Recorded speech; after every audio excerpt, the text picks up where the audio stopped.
Hello Radio UK Society, I'm Ramin again. This is the first episode of Radio UK. In this episode, we're going to talk about three majors of English: translation, literature, and teaching. In this episode, I have two of my friends alongside me, Elnaz, Chenari, and Abolfazl Zamani. Hello Elnaz. Hi everyone, I'm Elnaz, as Ramin said. Today I'm going to talk a little bit about literature and I'm happy to be here. And our exciting Abolfazl, of course. Hello everyone, I'm Abolfazl. Let's see what will happen in this episode. Yeah, that's all he can say for the time being. The topic that we're going to talk about in this episode is the three majors that English students study. It's literature, translation, and of course teaching. And as the first part, we're going to talk about the path or the experience we had when we started the whole thing. It can include what happened in your teenage days, after that in university or so on. So do you have anything to, I have, but I prefer you to start talking first. Okay. Personally, I never thought about studying English in university. I never meant to study specifically English literature. And because before UK, I was an English teacher and I studied economics. I was an economic graduate. Interesting. Yeah, and ironically, it happened to change all my life. After a few years of teaching English, I found myself so much into English that I decided to create a totally new path, educational path for myself. So this is how I'm here. It was like I decided to continue my education from the beginning, hopefully till PhD in English literature. So I knew that this is what I'm going to do exactly. This is what I'm going to do. So that's how I'm here. And I had the most amazing years of my life in UK. I learned a great many things. And yes, hopefully great things are yet to come. Yeah, exactly. So what was the key point? The key turn maybe. Key turn. What happened back in days? I think it was me starting teaching English. How old were you? I was about 25 when I started teaching. And I was so much inspired by my friends who were literature graduate, let's say. I hated literature. Maybe I preferred more to study teaching or the translation, specifically teaching because I was an English teacher back in that time. That's not. But ironically, yes, it happened to be literature at the end. And this was the best decision of my life, I think. Yeah. So is this how you usually make decisions? No. Like you didn't like course English, you didn't like literature, but you're doing them both. I loved English, I told you. I found myself so much absorbed and interested in English. But I meant when you were studying studied English economics. as a freelancer in institute when I was a teenager and up to when I was 25, that I started teaching. So I loved languages and I still do. I'm studying Spanish as well At the same on time. my own. Yes, I love languages. I'm so obsessed with them. And English literature happened to be my specialty. So you will do it again if you go back. Of course. That's the key 100%. question. Okay, what about you, Abolfazl? Yeah, actually, as for my experience, when I was at the end of high school, I actually suddenly changed my mind to go to university and choose English for my major, if I want to be specific. But I had no idea about what are the three majors of English. For example, we have teaching, literature, and I was like, okay, what should I do? I had no idea about them. So once I went home and I sat there and went to search on the internet, and I searched like, okay, what is literature? And I found out that, oh my God, it is about poems, it is about history, I mean, especially about the history of countries in the Europe and of course England. And I was like, oh God, I love English as a language.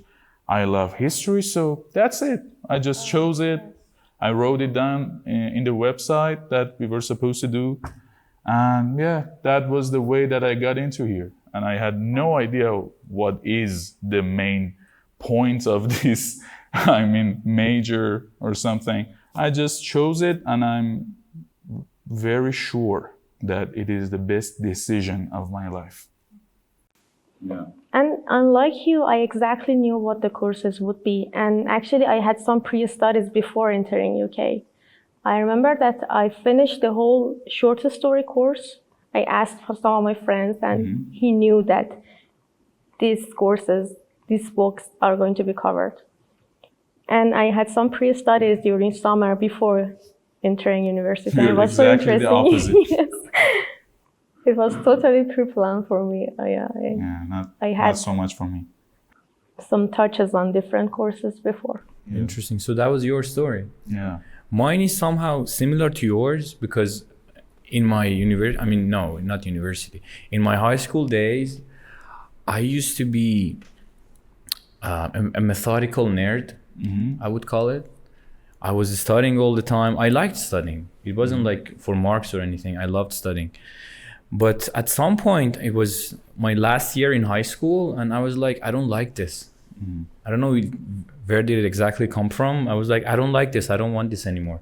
And every day, everywhere, somehow, I was studying English somehow. And as a result, I mean, my biggest decisions in life were always impulsive. And I can't say they were always sure or correct, but this one was. Yeah. And I was thinking why we all think this decision was right or was the best.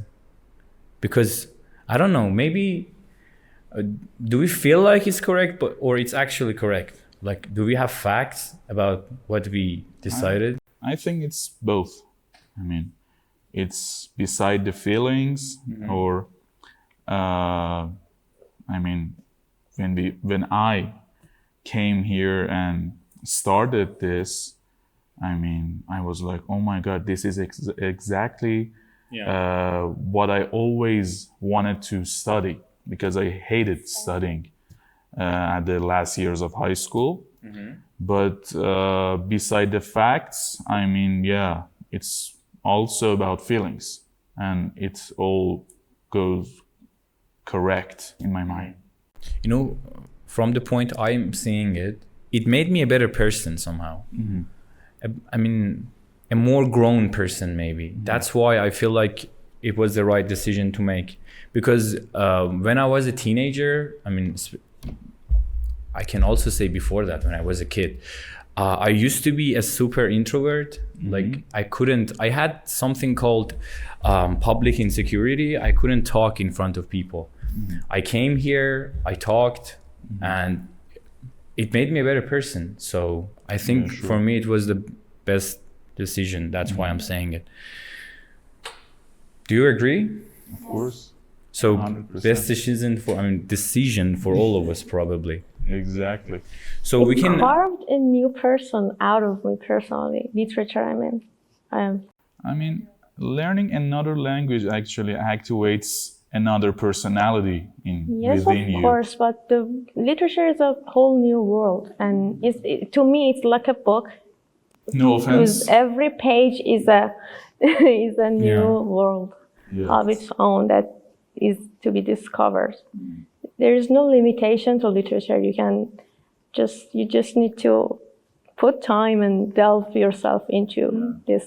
And if I want to talk about my major, which was translation, I always liked literature too. But the thing is, I love talking, and I love being like the middle person, you know? Like working as a bridge. And that's what translation does, and translators actually do. Like trying to help people understand their surroundings is actually what's happening in translation, and that's why I chose it. But for you, I mean, why did you choose literature? And you chose it, and what was your first impression when you entered? Have you ever thought about it? Yes, for me, it was like I was so much interested in reading. I used to read books and novels and short stories. I loved English language, and I always dreamed of reading different sources, different books, different texts in different languages. It was a sort of fantasy to me.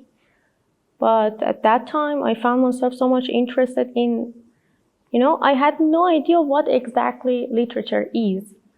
But at the same time, I was interested in reading books and novels and different works of different people. Maybe I didn't know who these people and authors are or were. And somehow my personality turned out to be a literary person. Maybe that was a sort of inspiration for me too. So the start was from reading. You liked reading. You need to be a bookworm because otherwise you cannot discover this limitless world.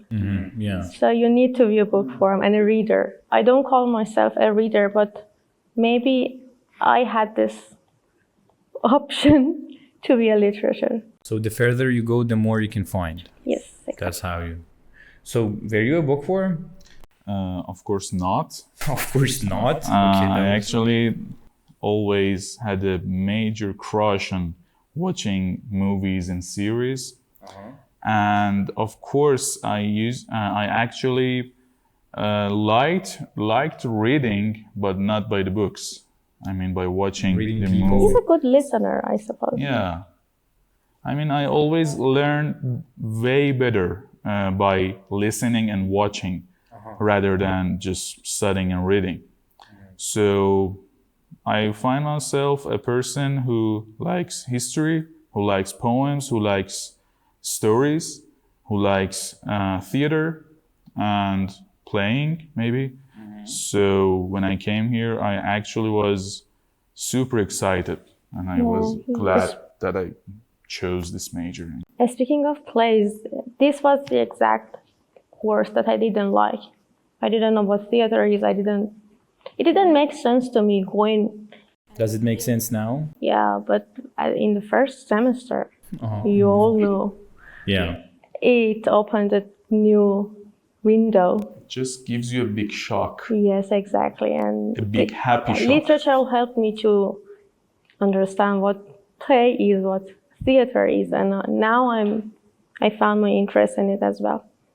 What was your feeling in your first semester of your major? I can talk about the first day. Okay, that's It was a the great most idea. amazing day I for remember me. every detail about it. Yeah, I do too. So I came here, the exact place that we are right now. And, because I like communicating with people and talking, but on that day I didn't know anyone. I came in and there were lots of people here. I was petrified, to be honest. I was like, I don't know any of these people. And since I was a kid, I cannot make friends as the first person. I cannot go to someone and say, let's be friends. So it was making me nervous. But the exact time that I entered the class and I started talking, I was like, yeah, they are my people. Like, I wasn't feeling nervous anymore. Everything was fine. So for me, it's a roller coaster of feelings from being anxious and feeling comfortable all of a sudden. Exactly. Did you have the same thing? Well, actually, I missed the first week of the start of the university. I got here on the second week. Actually, I was stressed. I told myself, oh my God, I forgot and I missed the first week. So what am I gonna do? Lots of homeworks, lots of people I don't know. And when I entered the first class of that day, I remember I entered, I'm a bearded guy. Bearded? Yeah. And Okay, what's wrong being a bearded guy? No, just a guy who has beard in a The faculty. Gangnam style. No.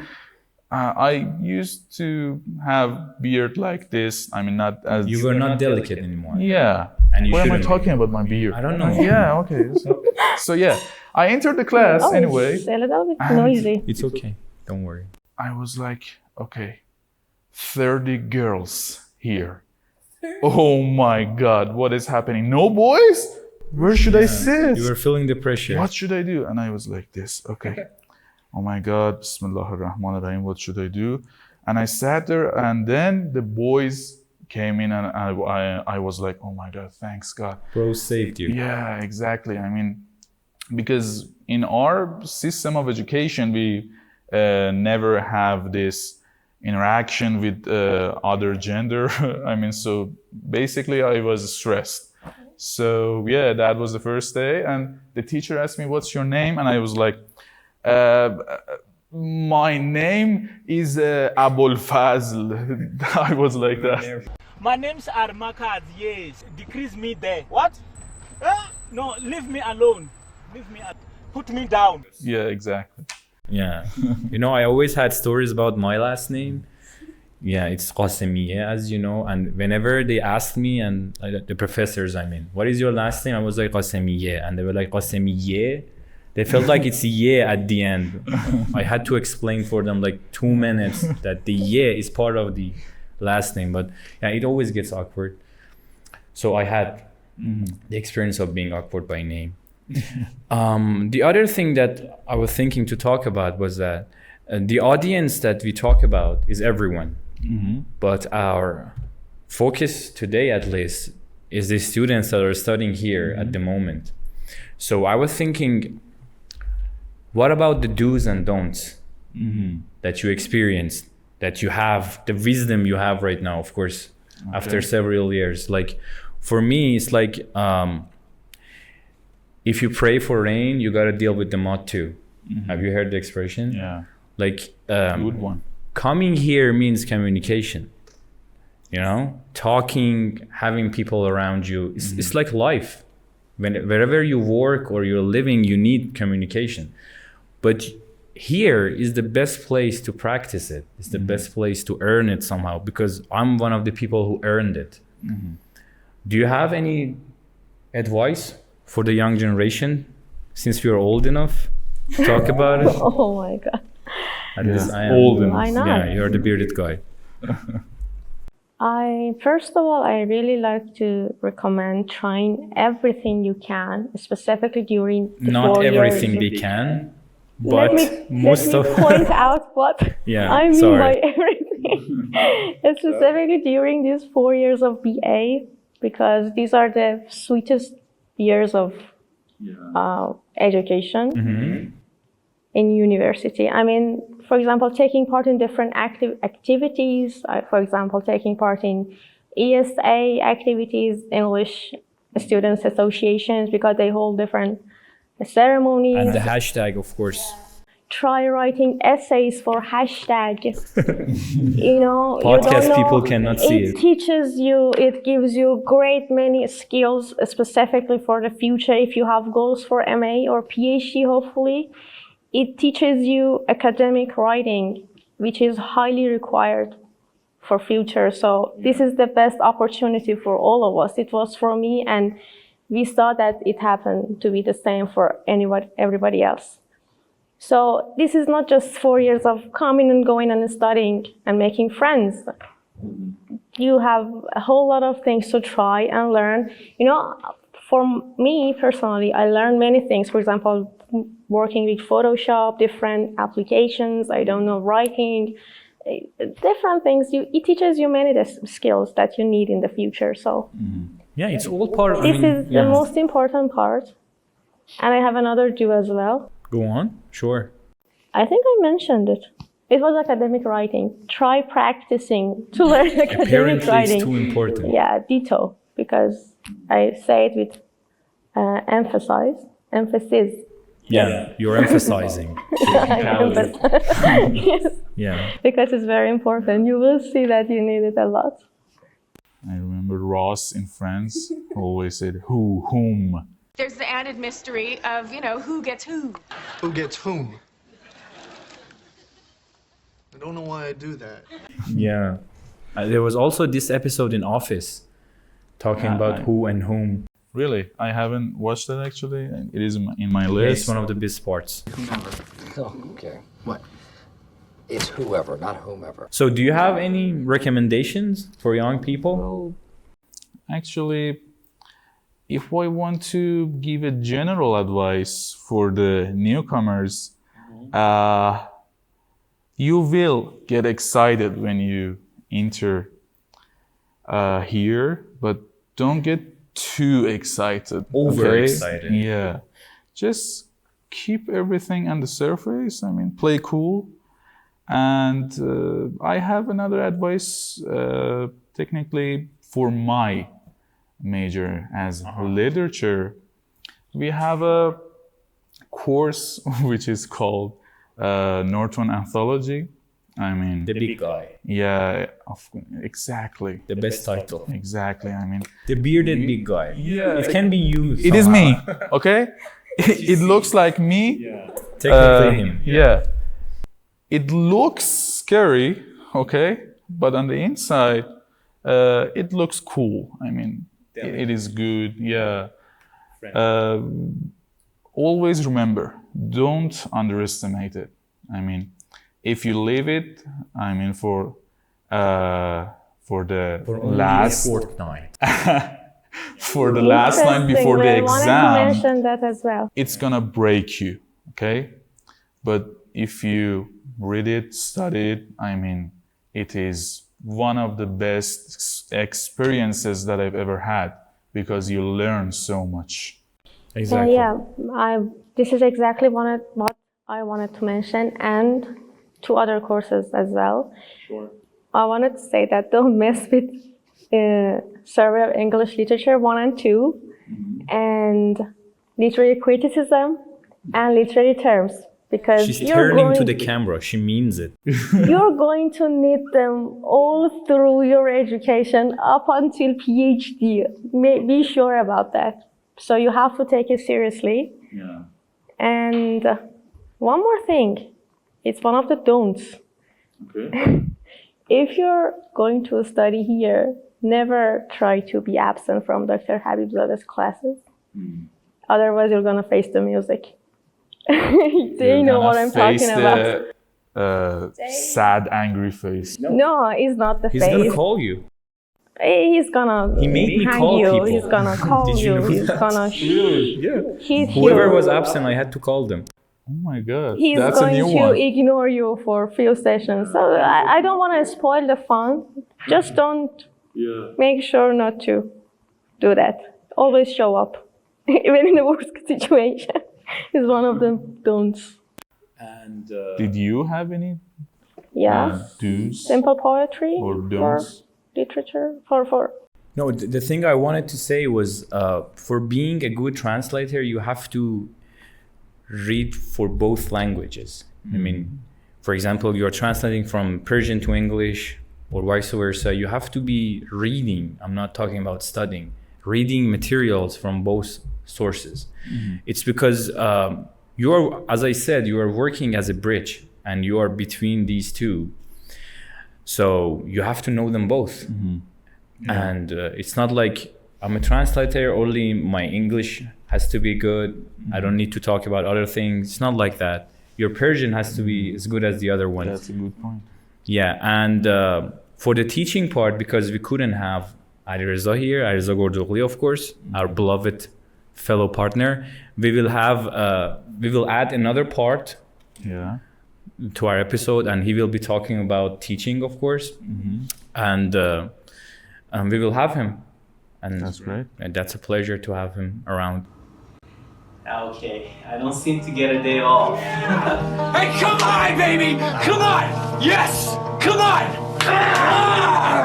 Yes! Hey guys, what's up? How's everything? Hey Ramin, hey Elnaz, hi Abolfazl, what's up? Everything good? What happened to your shades? Why aren't you wearing shades? I thought that was a theme for the podcast. But you know what they say, when in Rome, speak Romanese or something? I don't know. Stop it. Get some help. Okay, so thanks for inviting me despite the geographical distance which is between us.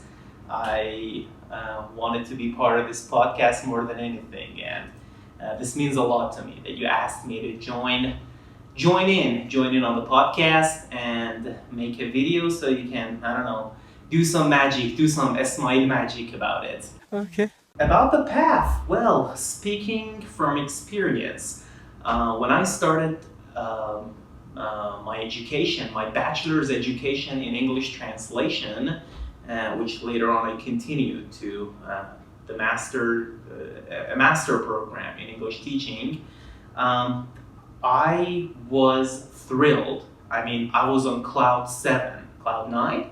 I don't know, I was on one of the high clouds. And I was very, very happy because I didn't have to deal with mathematics, geology, biology, chemistry, stuff like that, and it was all English. And yes, as Ramin said, the more you communicate, the better you get. So yes, this was the beginning of the path for me, both in the bachelor's studies and in the MA program. It's been a very humbling, exciting, life-fulfilling, and how should I put it? Well, extremely amazing experience for me because I got to know a great number of good people who I very dearly love, and yeah, I think one of the best prerogatives of studying in an English major is that you get to become friends with lots of cool people. So I think that's the best point of studying in an English major. Okay, about the do's and don'ts. Well, if I want to give one piece of advice to people who have recently started majoring in English translation, literature, or teaching, people who very recently want to start treading this path, that would be this. My piece of advice would be, do what you like to do. Do what you love, what you already love doing, but do it in English.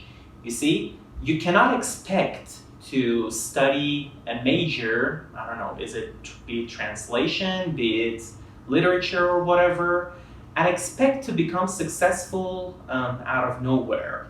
You see, learning a new language, majoring in a new language is just another language. This doesn't make you, a different person from millions and millions of people around you who live in this world. So you already need to be enthusiastic, you already need to be good at something, and you need to have something at heart at which you want to improve. So for example, if you like movies, you better watch movies in English. If you like, I don't know, visiting historic places, well, you gotta read about them in English. And try to interact with people who actually major or who are experts in this field. So do what you already like doing in English. You cannot take success for granted and say, okay, I'm studying a bachelor program in English or studying a master's program in English, and I expect to find a good job which pays well and everything will be fine. No, this is not how the world works. You need to find yourself something that pays, okay? So this is my next piece of advice. Find something that pays and start getting good at what pays, because this is very important. You need to earn a living, and you cannot expect to earn your living just by knowing another language. So you gotta be good at something. If you're good at technology, if you love technology, read about it in English. If you love, I don't know, computers, gaming, storytelling, marketing, talking to people, working in advertisement, do it, but do it in English. So you get good at something. And yeah, this is another very important piece of advice. In terms of occupation, don't be afraid to experience new things. you gotta get your feet wet. I mean, you need to test the waters in different realms, in different fields, so you know which one's your favorite. You never know what you like or you don't like. You never know what you like or what you don't like unless you experience them, unless you test the waters, unless you actually delve into the experiences which it brings about. So yeah, do different things. I think you should spend your BA years or even your summers experiencing different things. You know, you could start by teaching, I don't know, in an institute, which is not gonna pay well, but it's gonna be a good experience. Don't look at it as your future career. I mean, whatever you start, be it translation of deeds, simultaneous translation, teaching, advertising, whatever it is, don't just limit yourself to what you have experienced or the position you have found or obtained. If I were in your shoes, if I were somehow magically given the gift of time and taken back to the first year of my BA, I would experience lots and lots of different things. I would teach, I would do advertising, I would read more, I would experience lots and lots of different things so I could know for certain what I'm good at and what pays better. So yeah, I hope, well, my small proportion of experience could possibly help you in your future endeavors. And guys, I'm one province away, but my heart is where you stand, at that very spot in the middle of the faculty. I miss you guys very much, and I'm looking forward to seeing you very, very soon. Lots of love from Alireza. Peace out.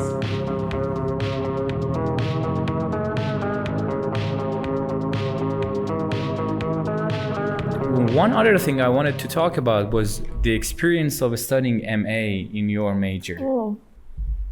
Okay, that's pain. So we're gonna proceed to next one. I'm gonna let her because talk. you both are experiencing it, Yeah. and you're somehow at the end of it. Yes. Why did you do it? I don't know. Why? I still ask myself this question, but hopefully I'm wise enough now not to go for PhD. So is it? At least for next couple of years. I'm joking.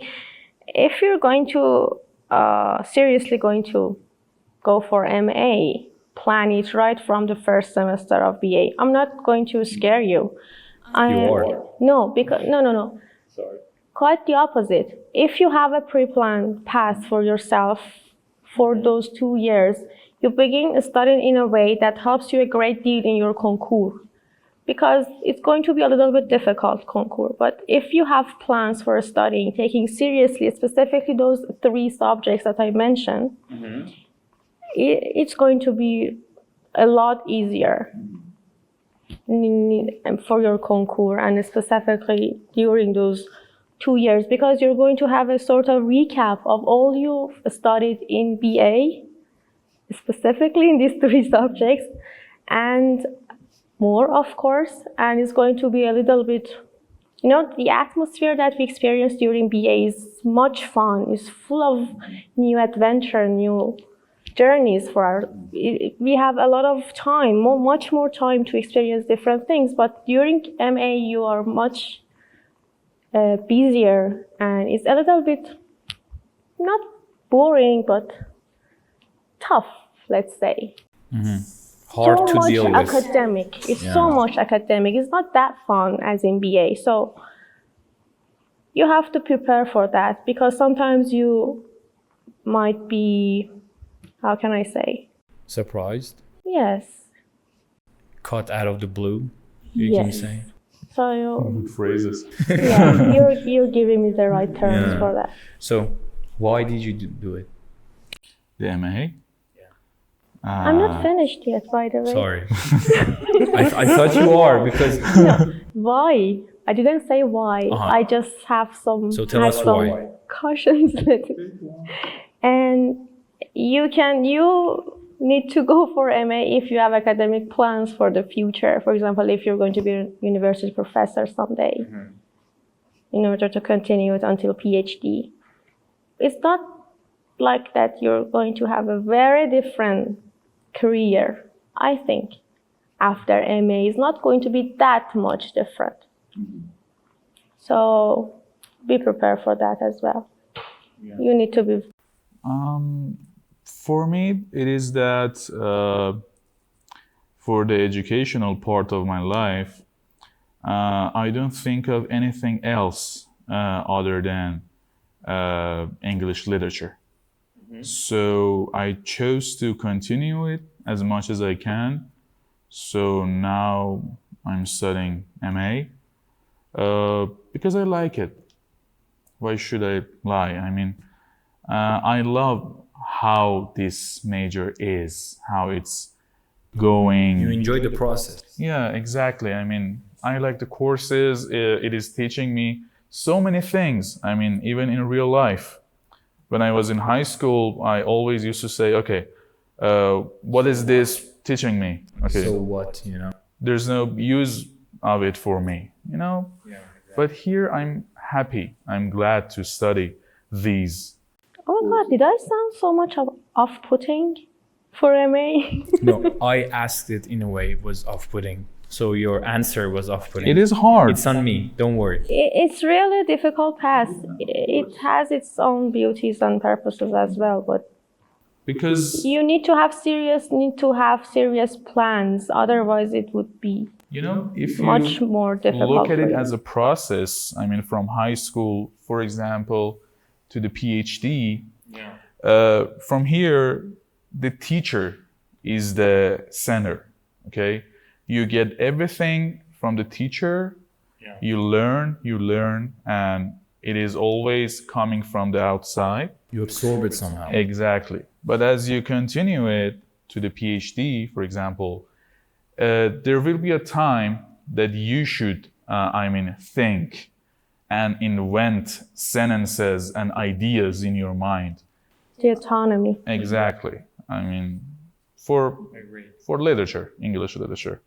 I don't know about teaching or translation, but I'm going to talk about it. Yeah, I will really like to you talk about it. But the process of my major is somehow like this. And I like it because the critical part of my mind activates and I can see things in other ways. And that's critical thinking. Yeah. It gives you the worldview that you lacked before. Exactly. It gives you a totally new outside. Yeah, I guess same goes with my major or teaching. I haven't studied MA, but my friends have, and they somehow talk about it. From what they say and what you guys told me, I feel like you have to live the process. You start a journey, you're on it. No matter it's BA, MA, it's here, another place. You have to live the process and you are gaining from it, level by level. It teaches you something and it has to be a part of your life. You shouldn't add it to your life. Sometimes you're thinking about decision, okay, let's have the MA, let's add it to my life. I feel like it should be a part of your life as you go on. You should live it through. And as Elnaz said, it's not like your whole career is going to be changed or you're going to be, I don't know, something very, very different if you study something after your BA. But if you like it and if you think it helps you and if you have the guts to be in this journey, because it's hard. And if you are in it, take it serious. Study it for the sake of studying it and try to achieve as much as you can. I feel like, that's. And something else I wanted to say as was be part of the podcast. It's a big do. And don't forget us. Don't ignore us. No, that's worse. What is that? No, they're not doing it yet. Okay. That's off-putting. I wanted to do the... That's pretty off-putting.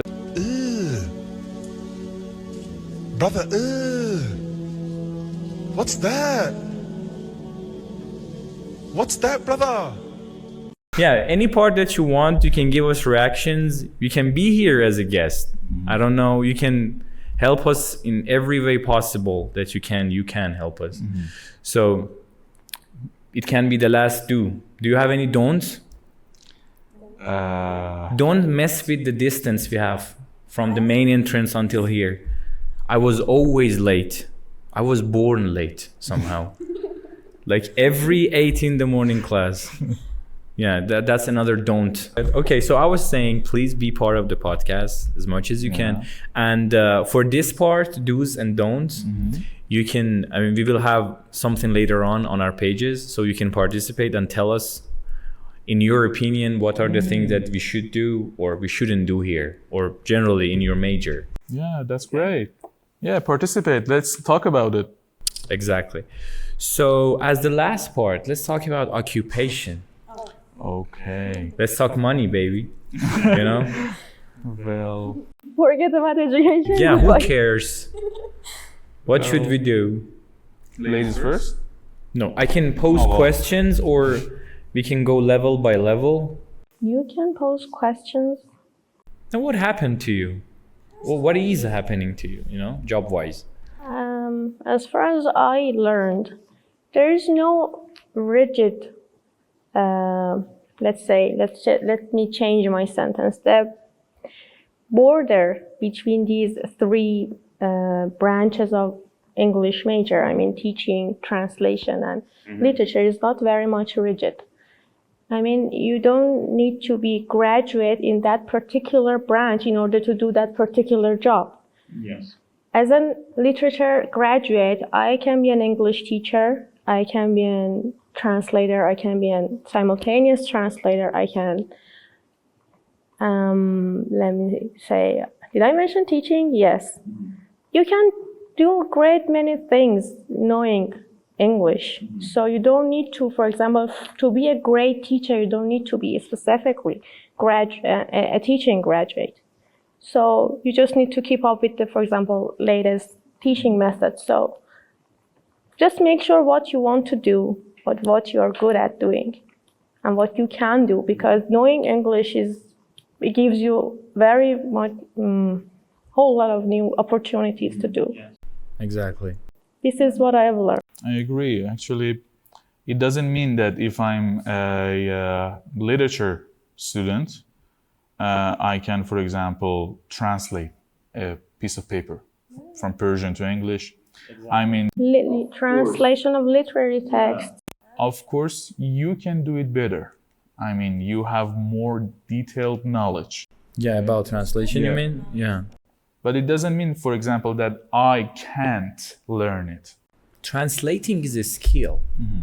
So the more you do it, the better you get at it. But somehow, I know what you're talking about. So you want to go on? Yeah, just another sentence that, for example, even you as a translator, you can learn and talk about literature.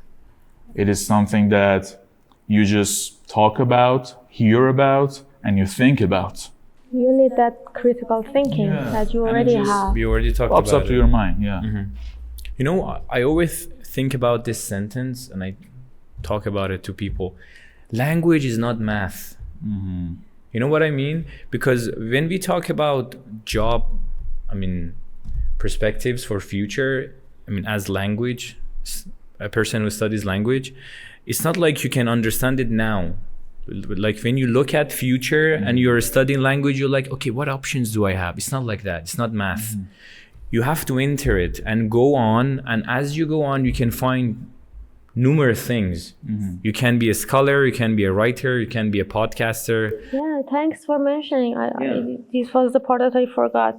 You can be an author, a researcher, specifically in higher degrees, which is highly required in all three majors. So all you need is that to learn that skill with your English knowledge, no matter if you're studying literature or translation or. It is an open world, you know? It is. An open source language.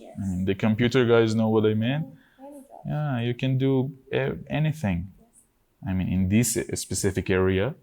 But as for the job, actually, I think we all can be teachers, of course. Yeah. Can all teach English as a language. We can all translate pieces of papers, and we can all, what else?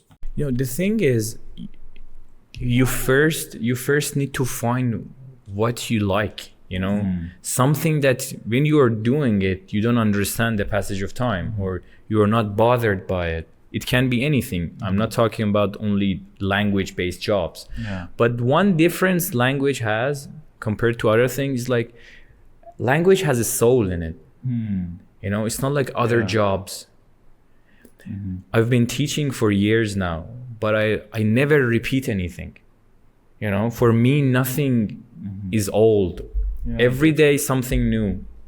It doesn't matter if it's an old person or an old student or old subject, whatever. Yeah. I can teach like the same grammar 10 times and still, because I like it, and if you like something and if you have done the job like properly so far, you're gonna proceed. So it can be any job.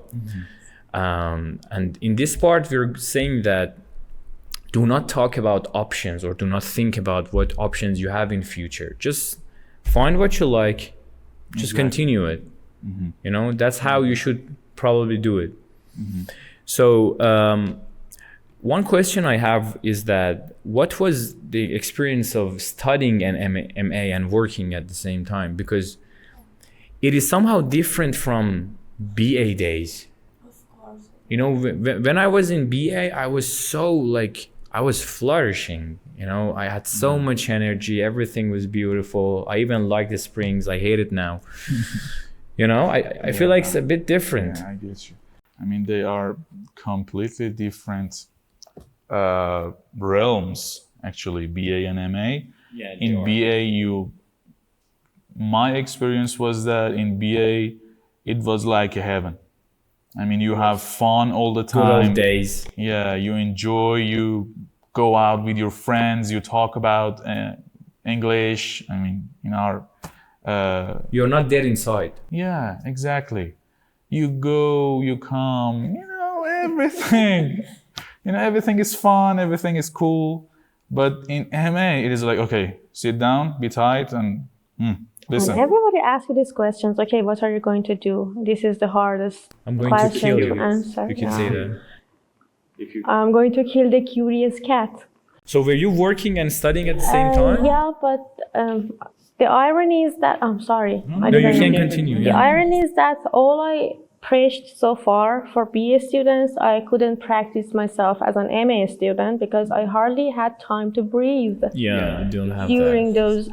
At the beginning, I said, okay, there are some classes twice a week, and I'm going to commute every week from Tehran to Kashan. I'm going to manage all my classes as before. I just need to do a little bit change in my schedule. But it happened to be totally different. I hardly had time to scratch my head, and I had to cancel many classes at times in time of, for example, delivering papers and I don't know, You sacrificed it for something else. presentations and exams and presentations and huge pieces of reading and reading and reading for example, just one course. And it was boring. It was so much academic, full of articles. It wasn't literature for me. We used to have great many... Are you okay? Yeah. I need some water. So it was too difficult to work and study at the same time. It is. And so, yeah. I don't feel like you had the same experience. No, of course not. We are completely She's opposite. walking on a bridge somehow between hell and heaven. I missed teaching as much as I did before. I had too many classes and students to manage during You the couldn't year. do it. You wanted to do it. Yeah, I had time and I was happy and young enough to do that. But, I was so tired and busy during these 2 years. You couldn't pull it off. There was so much to handle. If I want to be honest, I never liked teaching that much, It doesn't mean that I can teach or I don't have any good it's not good your priority. Yeah, you know, when I want to teach something to someone, I do it in a great way, you know, I mean deeply, but I never get connected to the whole thing. You know, The how can I idea of say? teaching. Yeah, but I haven't actually done the process of studying and having a job at the same time. But yeah, Okay. it can be good for having money, but yeah. It wasn't your thing. Yeah, exactly. Okay, guys, so I feel like we can wrap up what we talked about. We started from the journey, like the whole thing, how we felt when we wanted to enter here. And then we talked about do's and don'ts. And we are expecting people to tell us what they have in mind about do's and don'ts. And then we talked about occupation and the perspectives you can have, how you can see it, how we can approach it somehow. So this was the first episode.